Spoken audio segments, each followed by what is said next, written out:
ఎన్నాళ్ళ నుంచో నీ దగ్గర ఓ విషయం దాచాను. గొప్పతీసి మీద బ్రాహ్మణులు గారా ఏమిటి? ఆ పాత బస్తీ సలీం గారితో హలీం గురించి డిస్కస్ చేసేప్పుడే నాకు మనం వచ్చింది సుమి. బా ఆపరా నీ అప్రాచ్య పరిమాణాలు నువ్వును.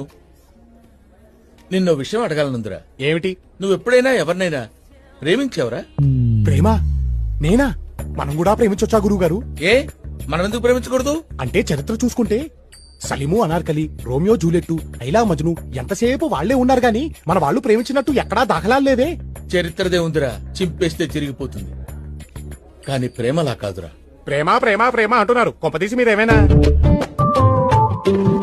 ఏమిటి సిగ్గుపడుతున్నారా? వీడు మొఖానికి సిగ్గు కూడాను. ఏమండోయ్, మీరు సిగ్గుపడ్డం మాని ఆ అమ్మాయి ఎవరో చెప్పండి. మన రాజమండ్రి గణపతి శాస్త్రి లేడు? లేడుగా.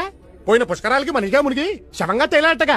ఆ శవానికి పిండం పెడుతూనే వాళ్ళ పెద్దమ్మాయి శశికళకి బీటేశా. ఏమిటి మంత్రాలు చదువుతున్నా? నోరు మంత్రాలు చదువుతుంటే ఖాళీగా ఏం చేస్తారా?